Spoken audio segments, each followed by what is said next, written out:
domestic situation in Bangladesh right now, we're still seeing a lot of violence and a lot of protesters out on the streets. We know that a lot of protesters actually entered the Prime Minister's residence in Bangladesh after Sheikh Hasina left the residence and was in a helicopter. We're seeing these visuals of protesters, on the streets, vandalizing things.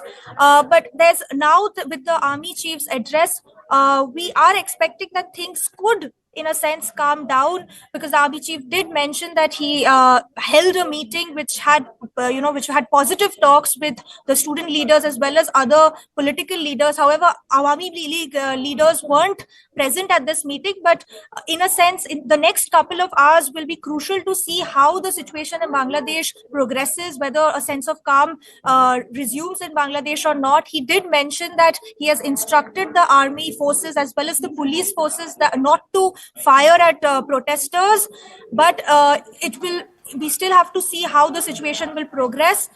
We do know that Bangladesh does in fact have a history of coups. In its history, there have been almost over 20 coups in Bangladesh history.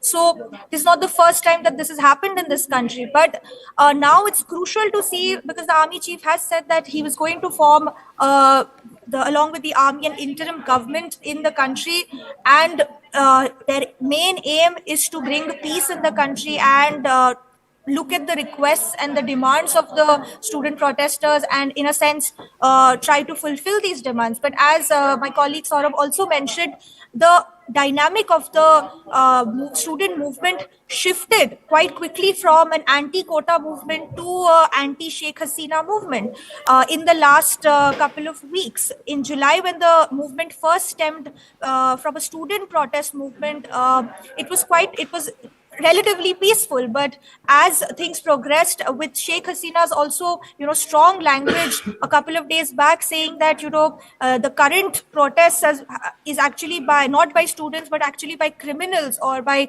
terrorists who want to ruin the country. All right, Disha, hold on for half a second.